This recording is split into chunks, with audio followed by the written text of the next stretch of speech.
When you need mealtime inspiration, it's worth shopping Kroger for thousands of appetizing ingredients that inspire countless mouth-watering meals. And no matter what tasty choice you make, you'll enjoy our everyday low prices. Plus, extra ways to save, like digital coupons worth over $600 each week and up to $1 off per gallon at the pump with points. So you can get big flavors and big savings. Kroger, fresh for everyone. Fuel restrictions apply. Hello, everyone, and welcome to another episode of the Two-Footed Podcast here on EPL Index. Now, before we kick things off today, I just want to share something with everybody. This episode is brought to you by our partners at Sky Bet. We've teamed up with Sky Bet because they truly understand what it means to be a fan. Sky Bet appreciates the length that people go through to support their team in all areas, whether you're a match-going fan or otherwise, and there's just no better fit for us right now than a partnership with the good folks at Sky Bet. So with that said, let's go. What's good, boys and girls? Two-Footed Podcast, back and better than ever. Today is Wednesday. It is the 30th of October. Hope you're all well and had a pleasant few days while I was away. Weather update, it is absolutely rancid out. It was quite nice this morning. It is now rancid out. So, let's get into it. Over the weekend, obviously, there was Premier League games. Not going to go over them because you saw the games, you know what happened. What we will do is we'll play a little game of winners and losers from the weekend's Premier League action. So, the first winner is going to be Manchester City. The reason for that is that both Liverpool and Arsenal drop points. Aston Villa also dropped points. So the three teams that could potentially challenge them all failed to win. Liverpool and Arsenal played at a draw. Villa obviously drew with Bournemouth. So rather than them being behind Liverpool or simply 3 points ahead of Arsenal and Villa, they are 1 point ahead of Liverpool and 5 points ahead of Arsenal and Aston Villa. So, good weekend for Manchester City, even if the scoreline in their game was not the most impressive, even if it wasn't their best performance. Overall, they got a win, and the three teams that could potentially give them a bit of trouble in terms of, winning the title this year, all drop points. So there's winner number one. Winner number two, I'm going to go Nottingham Forest. I thought they were outstanding on Friday night against Leicester. 3-1, missed two massive chances, could easily have been 5-1. That's Nottingham Forest without their best player in Morgan Gibbs-White, but playing very, very well. And that defensive line of theirs continuing to put in good performances. Milenkovic and Murillo is an excellent partnership and has gelled very, very quickly. So huge, huge praise to them for how they started the season. Nuno is doing a magnificent job. There's just no other way to describe it. Right now, he is doing a magnificent job with Nottingham Forest. My third winner then is going to be Crystal Palace. They get their first win of the season against a team with ambitions to, finish in the top four. It's a huge result for them. It's a result they fully deserved, a result that they earned, a result that could have been more comfortable for them. But between Vicario making a couple of good saves and a couple of mishit shots by their own players, notably Chalobah. I couldn't think of his name for a sec. Trevoh Chalobah. Palace could have won by more. They could have won 2-0. They could have won 3-0. They would have deserved it either way. It's a good result for them. Let's turn now to the losers from the weekend. And I think you've got to start with Brighton. You're 2-0 up at home to a team sitting bottom of the league at that point in time, and you give away 2 goals. Both of them are dreadful goals to concede. but in particular the second one, you have a 4-on-1 counter-attack. Again, a 4-on-1 counter-attack. You're 2-1 up at this stage. You're at home. It's late in the game. Go for the corner flag or ensure you get the pass right. They're the options. And it didn't even need to be a perfect pass. Play it to the guy furthest from you. Play it in front of him, if need be. Play it so he has to run wide to collect it. Don't try and hit the nearest man and fail to beat the one defender who's back against 4 of you and then get hit on the counter the other way. It's just shocking stuff from Brighton. Really, really poor result for them. So they're going to be a loser this week. I'm going to say Aston Villa. You're 1-0 up at home, late in the game. You're a team chasing a top 4 for the second straight season. You're in good form.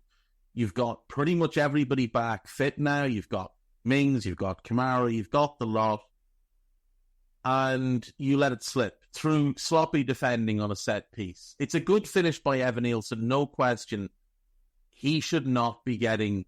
Evan Nielsen's 5'9", 5'10". He should not be getting a free header in that position with no defender either in front of him to cut that ball out or behind him to get in the way of the headed chance. That's really poor. Really, really poor. And my third loser, I'm going to go with...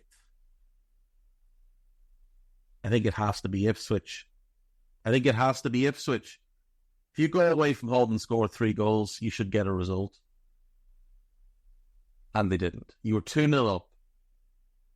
And you gifted them goals. Then you went 3-2 down. And you fought back. And got an equaliser. And then found a way to lose the game. And now you're in the bottom 3. And not only are you in the bottom 3, you've got a 2-point gap to Crystal Palace, but a 5-point gap to Everton and Leicester. A 5-point gap, which is massive. And if Palace put together a bit of form here, we could easily see them move up the table, and you don't really have a path to catching them at that point. We may be settling in for a season where Southampton, Wolves and Ipswich are the teams that go down. I still have eyes on Leicester, because I don't think they did enough in the summer, but I do like Steve Cooper. I still have eyes on Everton, because I just don't know how sustainable this recent run of form is going to be. You know, they lost their first 4. Now in the last 5, they're unbeaten.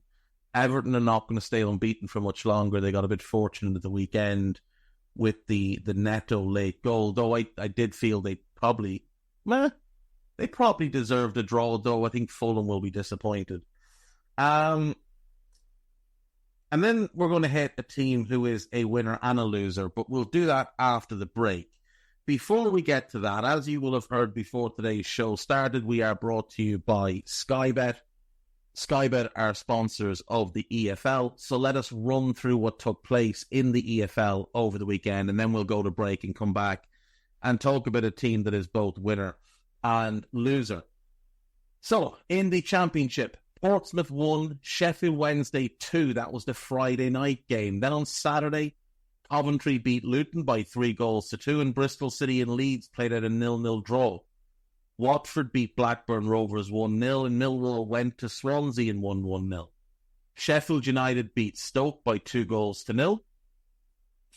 And Derby County and Hull played at a 1-1 draw. Burnley, QPR and West Brom, Cardiff both had 0-0 draws. Then Sunderland beat Oxford by 2-0. And then we got our 2 exciting games. Plymouth 3, Preston 3, and Norwich 3, Middlesbrough 3. So how that leaves the table looking is that Sunderland now have a 5-point lead at the top of the Championship, 28 points from 12 games, and everybody has played 12 games as things stand. You've got Burnley and Leeds on 23 points, Sheffield United on 22, West Brom on 20, though they haven't won in 5 games. Blackburn with 3 defeats and only 1 win in their last 5 sits sixth, 19 points. That's the same as Watford, also 3 defeats in their last 5 games. Norwich are on a 5-game unbeaten run, but it is only 1 win, and they have 18 points, which is the same as Middlesbrough. You've got Millwall and Bristol on 16 points, Derby and Sheffield Wednesday on 15. Great to see Sheffield Wednesday doing well after a pretty rough season last year where they barely survived. Oxford United have made a good start. They've got 14, the same as Hull and Preston. Swansea have 13 points, Coventry only 12, the most disappointing team in the Championship this season. Stoke have 12. Cardiff, who have gone 5 unbeaten with 3 wins, have crawled from the bottom of the table now into 20th with 12 points. Plymouth also have 12 points, though maybe trending in the wrong direction. Only 1 win, 3 defeats and a draw in their last 5. Luton Town into the relegation zone. 3 defeats in their last 4, 11 points. Things are going very, very badly wrong there for Rob Edwards. QPR have 9 points and Portsmouth are bottom with 8 points.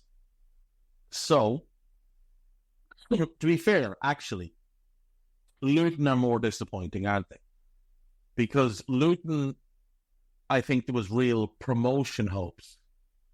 Now, Coventry will have had promotion hopes as well, but probably through the playoffs. I think Luton will have been aiming for automatic promotion. It might be about time that Omar Risa is given the job of Cardiff City manager on a permanent basis, given what he's done thus far. 6 games, 3 wins, 2 draws, and 1 defeat. And they were a train wreck when he took over. But as yet, he is still an interim manager. Into League One. Over the weekend, we had Mansfield Town 1, Birmingham 1. That's a good result for Mansfield. Reading 1, Bristol Rovers 0, Wycombe 3, Leyton Orient 0, Cambridge 1, Burton 0, Northampton 3, Crawley 0, Charlton 2, Wrexham 2. Good result for Charlton. Rotherham 2, Stevenage 0, Huddersfield 2, Exeter 0, Lincoln City 2, Stockport 1, Bolton 1, Peterborough 0, Shrewsbury 0, Barnsley 2, and then the Monday night game was Blackpool 2, Wigan 2. We've also had games yesterday in the in League One.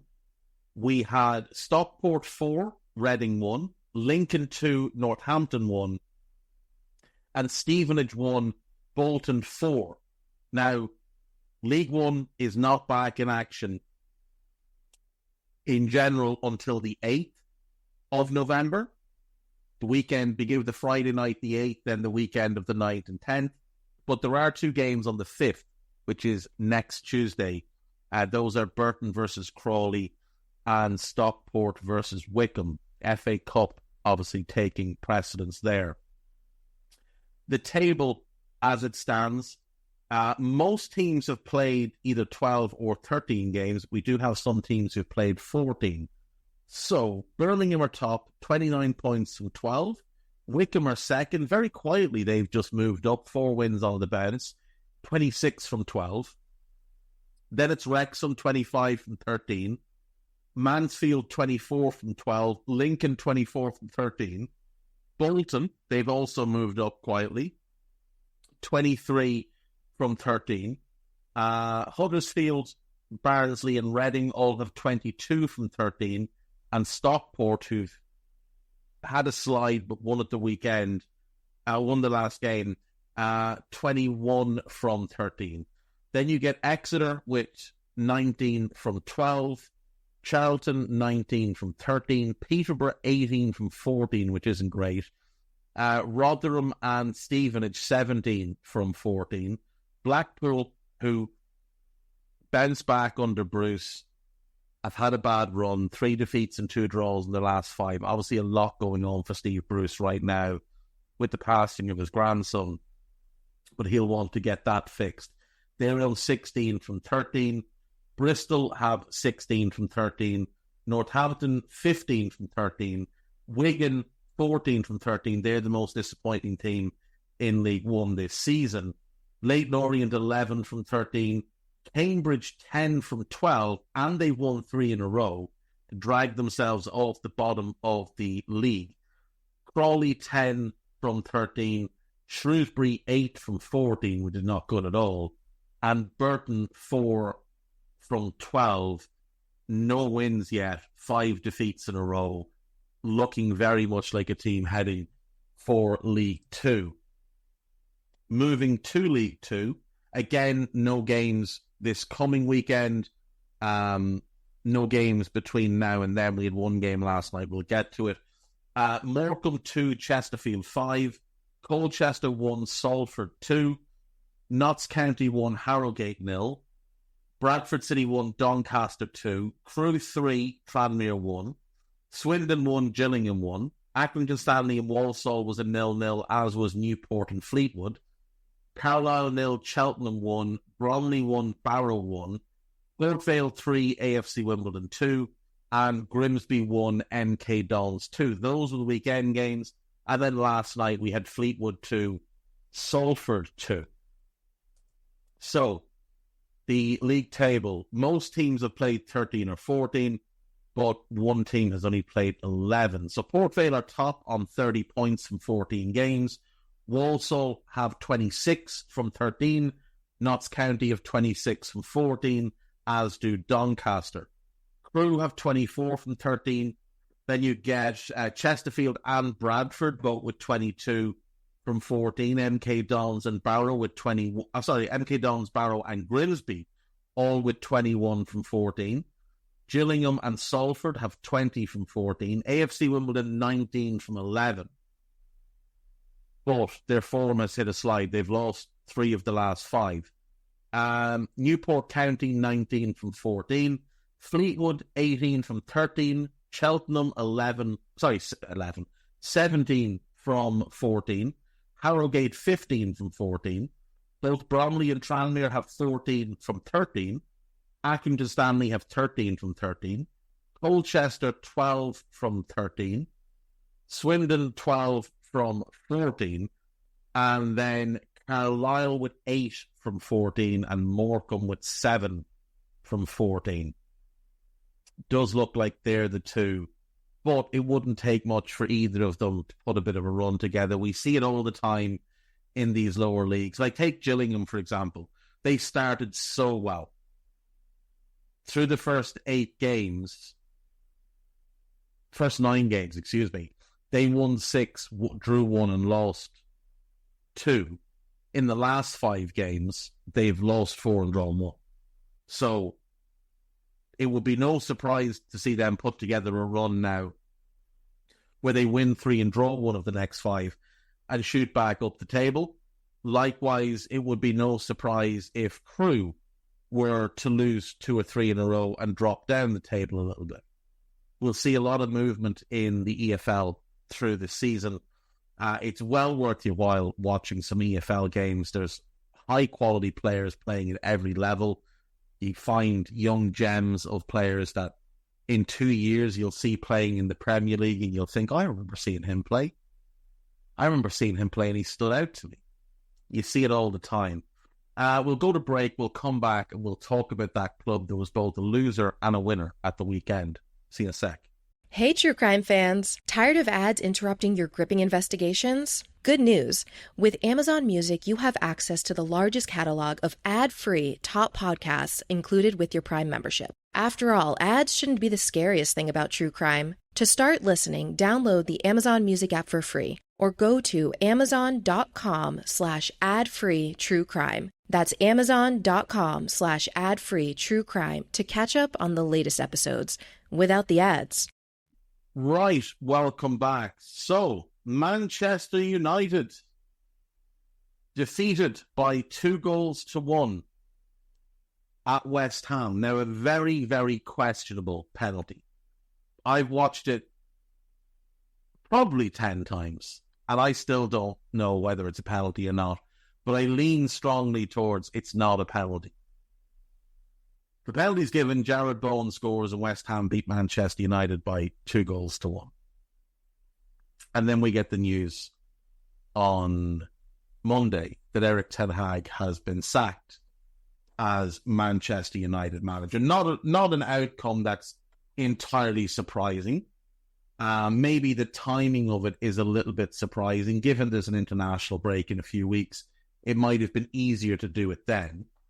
He leaves United after 128 games, 70 wins, 23 draws, 35 defeats, a win record of 54.69%, one FA Cup and one League Cup in the bag, but ultimately a failed stint at Manchester United, never implemented the style of play that he was hired to bring to the club, wasted enormous money on mediocre players in the transfer market, didn't integrate any of them really into the United first team to perform at a high level.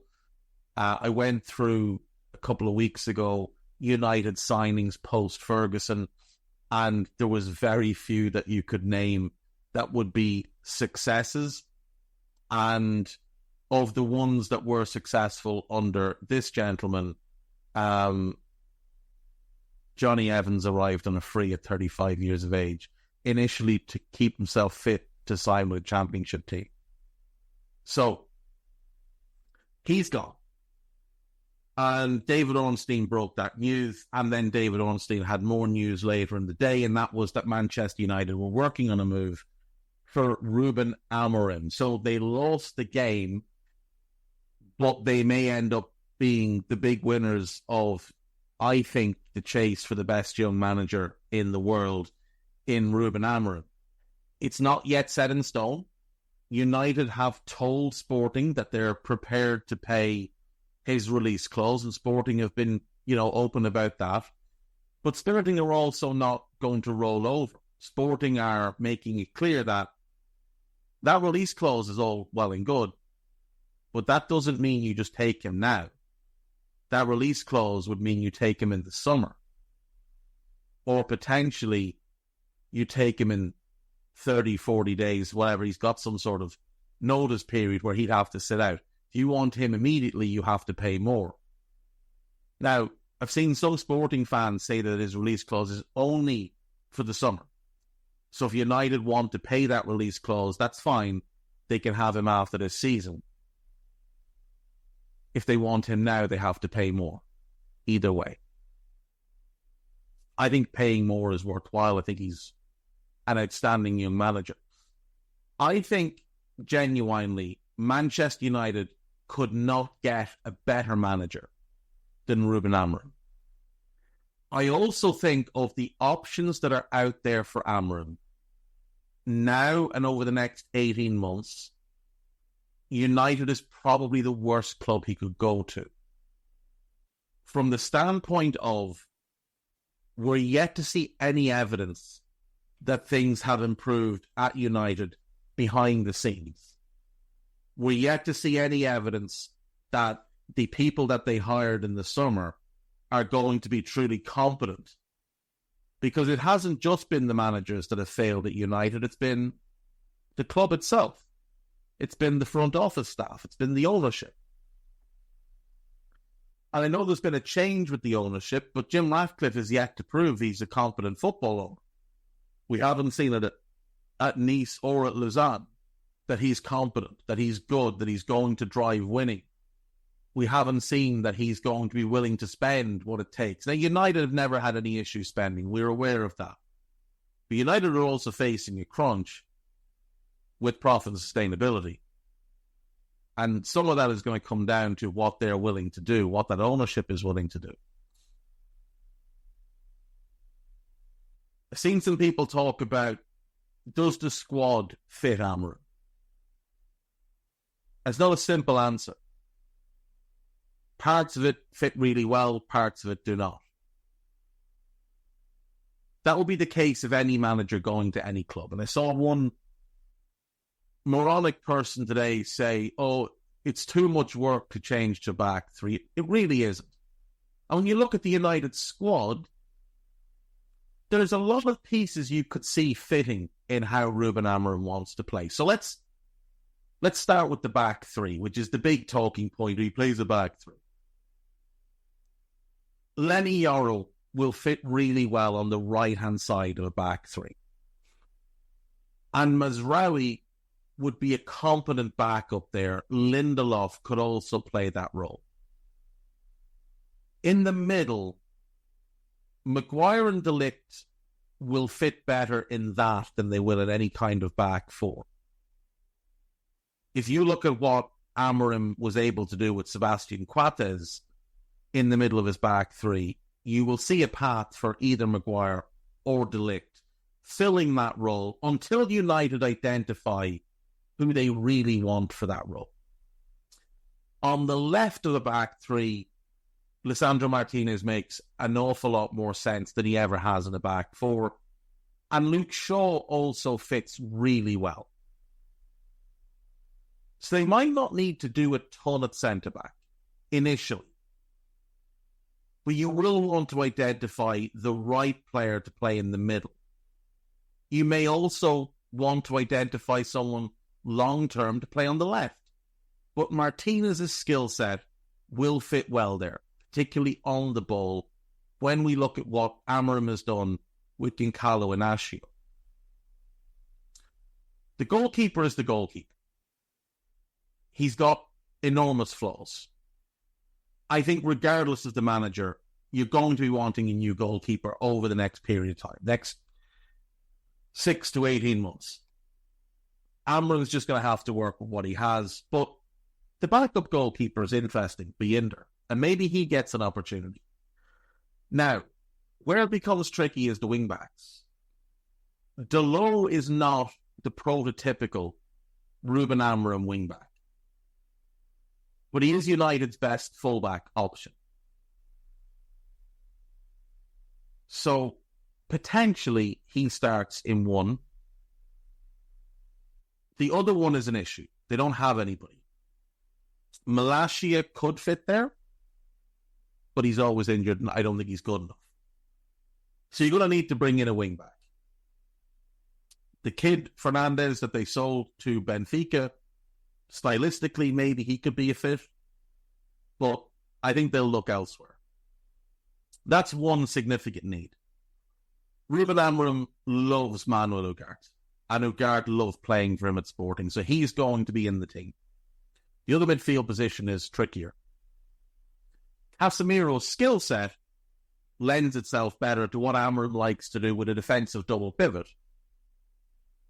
Then you have to question, does Kobbie Mainoo actually have a future under this manager, because he doesn't really fit in?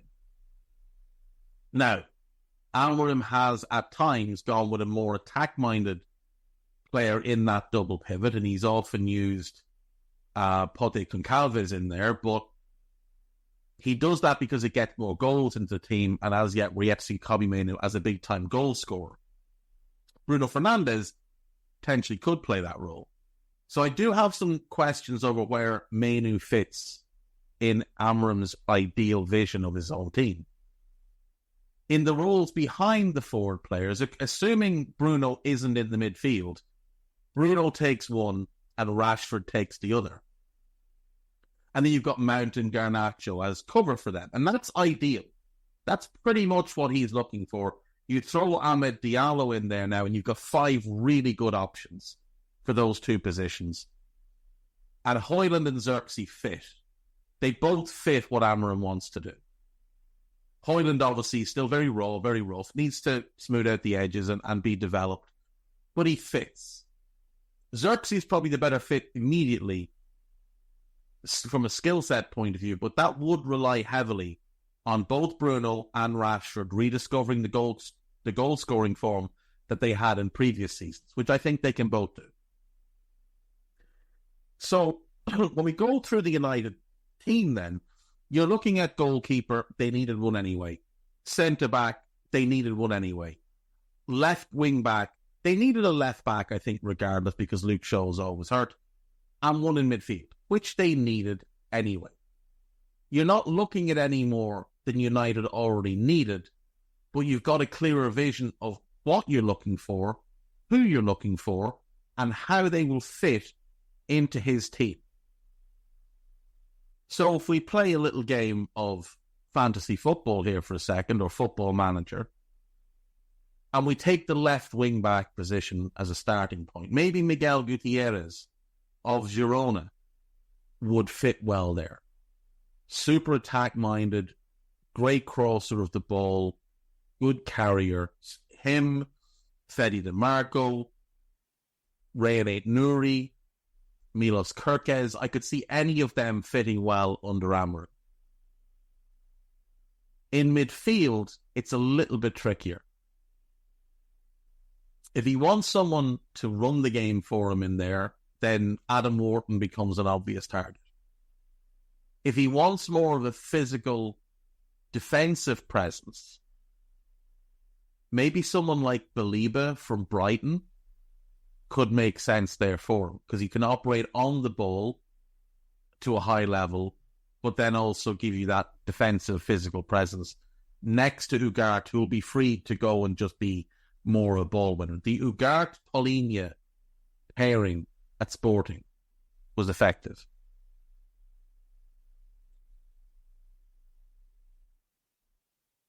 Let's say they go Baliba, okay, and let's say they go Nouri. So there's 100 million for the two. Centre back, this is where it gets a little tough, because I think you want to bring in someone that is a bit more experienced. I don't think you want to bring in another young centre-back when you're already going to be bringing in Lenny Yoro. But at the same time, I do think Jared Branthwaite in that middle role could be ideal for them. Branthwaite's going to cost 75 million. And again, this is a player United have been linked with. It's a player we know that they like. You're now at 175 and you've still got to address the goalkeeper. And this is before we start looking at squad depth.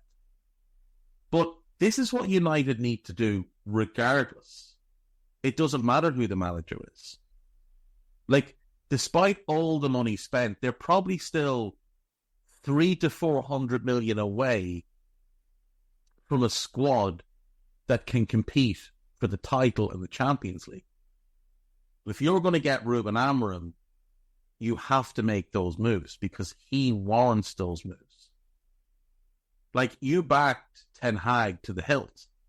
You backed Ollie to the hilt. You backed Mourinho to the hilt. You backed Van Gaal to the hilt. The only manager post-Ferguson that can say they were shortchanged is David Moyes. Everyone else got everything they asked for. Just rains money at Old Trafford. So you're looking for a goalkeeper, and you're looking for someone, I think, with Amorim, who's somewhere along the lines of a Vicario. You know, a really good shot stopper who's good but not necessarily great with their feet. If you'd been smart, you would have bought Mamardashvili, but you didn't. I suggested a while back, while doing something like this, not for Amorim, but for, you know, what I would like to see them do, Gregor Kobel, who does bring experience. And if you've got those younger centre-backs, then Kobel and his, you know, I think he's 26, 27, starts to make a lot of sense there as well. He's probably 40, 50 at a push. So you're about 225, but you've got lots to sell. And that's where you can start to balance your books. I don't think it takes 3 years to turn United around. I think Amorim can do it in 18 months, to the point where we enter the 26-27 season and United are seen as one of the favourites to win the league. I think he's that good. I think the squad has enough talent in a lot of areas. And remember, always a very good production line. And Ruben Amorim is very comfortable putting young players in. United will always produce players. The academy will always churn them out. It's about maximising them, using them in the right way, not overplaying them, not overexposing them, not putting too much pressure on them, but getting the right balance. I think if United land Amorim, I think it's the best possible appointment they could make. Again, I would say from his side, wait. I think better jobs will come up for you. But I would fully understand if he did take it. Now, he himself said nothing is decided. He doesn't know yet what he's going to do. We have a conflicting report from Sky Sports, but it is from Keva, who is an absolute spoofer, that it's a done deal between Amorim and United. I don't think it is, because I don't think he will have spoken to United at that length yet without the go-ahead from Sporting. I also do think there is a world in which he says yes, but not till the summer, and maybe Ruud takes over until then. But I think United want to get him in as soon as possible. I just look at the Sporting situation where they're on a rip in the Portuguese League, 9 wins from 9 to start the season.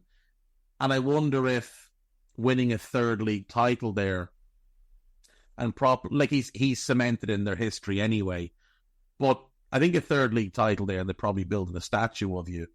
I do wonder if maybe he fancies winning that third title and just capping it off, and then leaving in the summer, going out through the front door rather than out and around the back. We'll see what happens. My expectation is he will be the next Manchester United manager, based on the reporting that we're seeing at the moment. But as someone that is a huge admirer of him, I would say wait. I think something else will come up that'll catch your eye. I'll be back after the break. Right, welcome back. So, the other big talking point of the last few days has, of course, been the Ballon d'Or, where we learned that despite reports that Vinicius Jr. was set to win, Rodri has been awarded the 2024 Ballon d'Or. And personally, I think it's absolutely the right decision. I think when you look at what he's done over the last couple of seasons, not just this past season, but the last couple of seasons, I think he's established himself as comfortably one of the 5 best players in the world. I think every single week you watch Rodri play, a bad Rodri game is 7 out of 10. A standard Rodri game is 8 out of 10, and we regularly see 9s and 10s from him. I think there's a level of consistent brilliance to how he plays. I think he's one of the most impactful players in the world. None of this is meant to disparage Vinicius Jr., who we'll come to. But I think Rodri has earned this award. I think he was the best player in the City team that won the treble. I think he was the best player in the City team last year. I think he was the best player in the Spain team that won the Euros. I know he went off injured in the final, but I think he is that impactful. And this is a club and country award. And I think over the balance, Rodri has been the most impactful player. I think he impacts every single game. And I don't think that's true of other players. He was robbed of his Footballer of the Year awards in England this past season. It's laughable that anybody could have watched City play the entire season and thought Phil Foden was their best player. It is absolutely laughable. And it reeks of a partisan decision made towards an English player over a foreign player who is very clearly the best player in that team. Phil Foden wouldn't have even cracked my top 3 last season. He had a very, very good year, don't get me wrong. He wouldn't have been top 3. I think Van Dijk was better, and I would have gone Odegaard over Phil Foden. over the balance of the season. Odegaard was impactful from August to May. Phil Foden only really started to play at a high level in November. Season was 3 months old. So Rodri got stiffed on those. I think he got stiffed the year before, but they were more understandable because Haaland scored so many goals. Rodri was the better player, but Haaland scored so many goals. But when it came to it this past season, it should have been Rodri. And I'm glad he's been given the Ballon d'Or because there's no doubt in my mind he warrants it. And it's also nice to see a position that I've banged the drum for 20 years, finally getting the recognition it deserves. On Vinicius, there's no question he's an amazing football player. He's not a better footballer than Rodri. I saw a debate on the overlap between Paul Scholes and a gobshite, where the gobshite was suggesting that Vinicius was a better player. He's not. He might be a more entertaining player. And this same gobshite was saying, oh, well, Ronaldinho was the most impactful player. Just gibberish, utter gibberish. Ronaldinho was incredible. He absolutely was. Ronaldinho was also a lot better than Vinicius, a lot better than Neymar and these players. But Ronaldinho doing what he did was very different to what Neymar did and what Vinicius does now. And there's this weird idea that there's some sort of bias against Brazilian players. It's simply not the case. Vinicius has a great highlight reel and frequently wins you games. But whereas with Rodri, a bad Rodri game is 7 out of 10, and you never see him below that, ever. You frequently see Vinicius have stinkers. You frequently see that. Vinny is an amazing player. He's the best left winger on the planet. If you're picking a World 11, he's absolutely in it. But he's in it after Rodri. Because there are at least others to consider at left wing. Now, again, I would go with him over both Kvaratskhelia and Rafael Leao and anyone else you want to mention. I would pick him. But there are discussions to be had there. There is no discussion at defensive midfield. None. None whatsoever. There is nobody else you can put in the calibre of Rodri. Arsenal fans will cry until they get to mention Declan Rice. Declan Rice isn't even in the same stratosphere as Rodri, as a footballer or as a defensive midfielder, but particularly as a defensive midfielder. This is not a snub of Vinicius Jr. Let's be clear on this. This is not Vinicius being robbed of an award. This has simply been given to a footballer who is A, better than him, B, more regularly impactful than him, and C, simply had a better year than him. Like, if you followed the Brazilian national team, even from afar, you will constantly hear criticism of Vinicius Jr. and his performances for the Brazilian national team. You will constantly hear them. You never hear them for Rodri. In 2024, Vinicius Jr. played 9 games for Brazil, only scored 2 goals. In 2023, 6 games, 1 goal. He's got 35 caps and only 5 goals for Brazil. Vinicius regularly fails to perform for Brazil. That is just how it is. He did not have a good Copa America. He was very, very disappointing. He may have been carrying an injury. Either way, he did not perform to the level that was expected of him in the Copa America. And that has to factor in. It has to.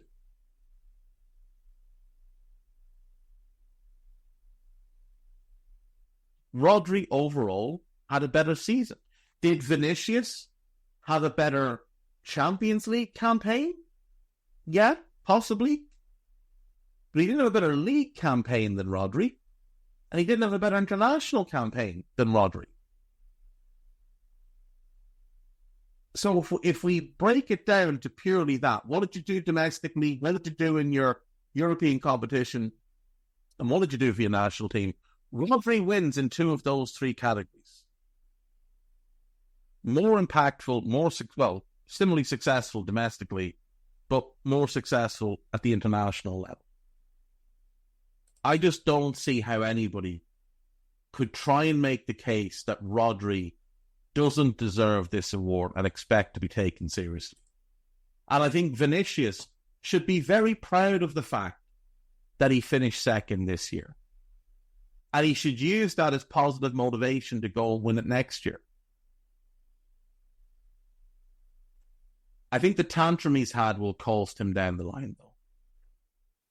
There have been other players who've been overlooked, shall we say, for this award, who had far greater reason to feel slighted than Vinicius does this year. Van Dijk in 2019 is one example. He had a better season than Lionel Messi. Messi was incredible. Messi was the better player, but Van Dijk had the better season that year. Van Dijk didn't cry at all. Messi, on multiple occasions, finished second to Cristiano, an inferior player who wasn't as good as him in those seasons, and Messi never complained at all. Now, Cristiano cried every time he didn't win it, and that probably hurt him in later years. But, you know, there's a level of class you need to show to these things.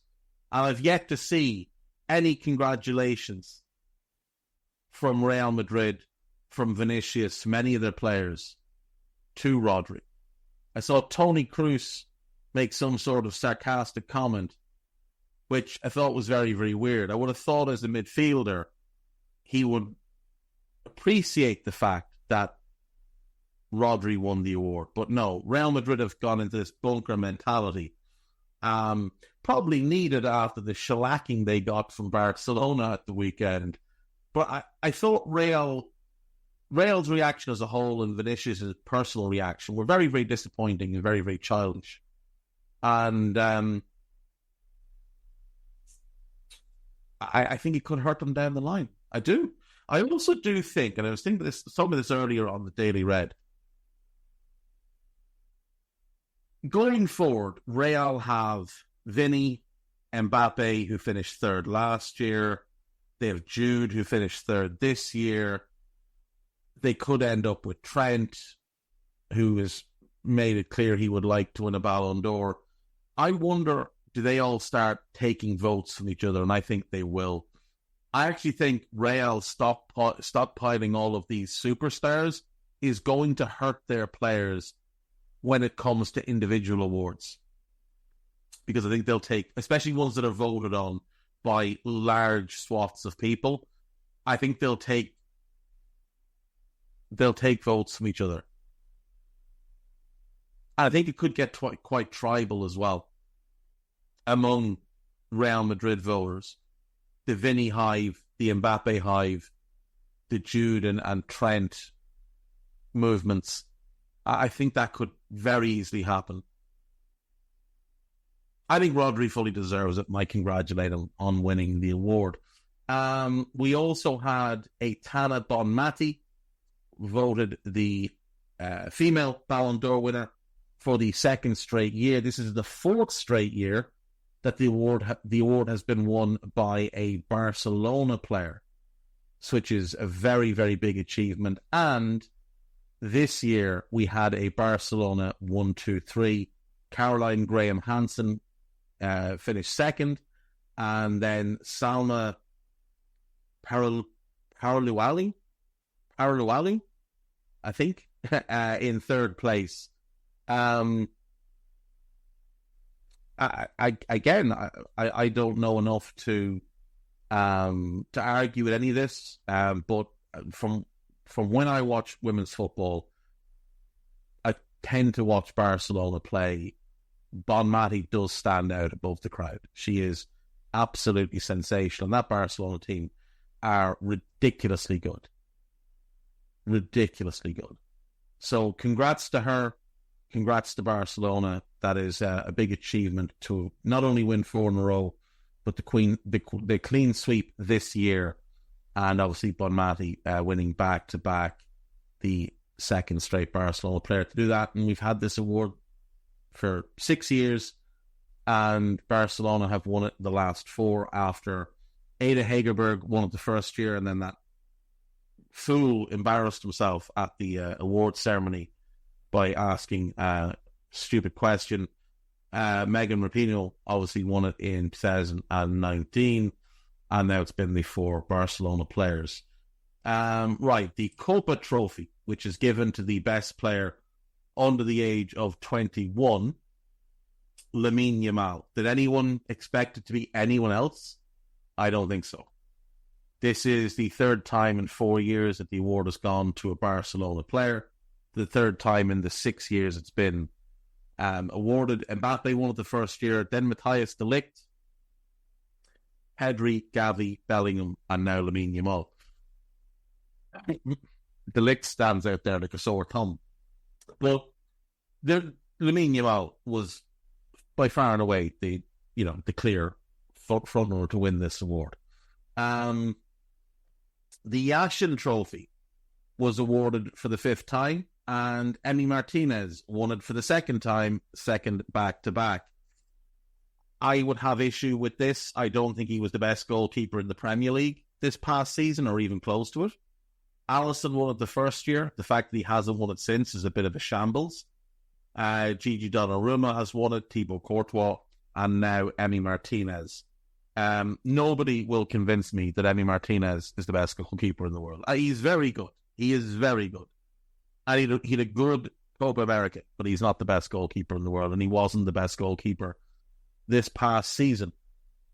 The Gerd Muller Trophy, which is basically just a golden boot. It was given to Harry Kane and Kylian Mbappe, sharing it, 52 goals each. Erling Haaland had won it the year before. Lewandowski won it the first 2 years it was awarded. The Socrates Award, which is basically the Socrates Award, which is basically a humanitarian award. It's the footballer that uses their position to improve the lives of others. Sadio Mane was the initial winner in 2022. Vinny Jr. won it last year. And Jennifer Hermoso won it this year. Spanish legend, now playing with Tigres in Mexico.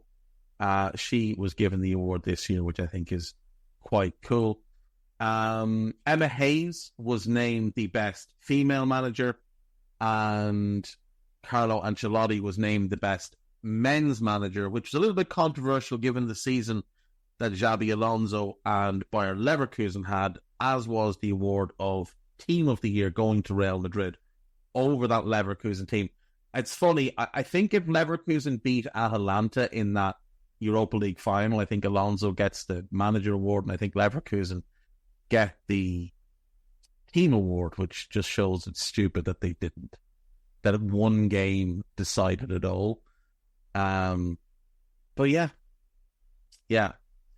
Right, that's going to do me for today, folks. I will be back tomorrow, but later today we will have 2 Full Extra, so join me then. Take care. Bye-bye.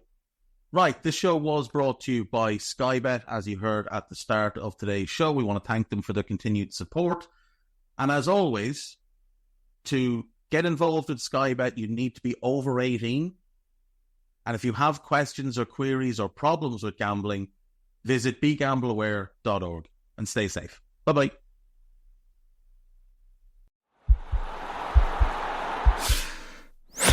This podcast is part of the Sports Social Podcast Network.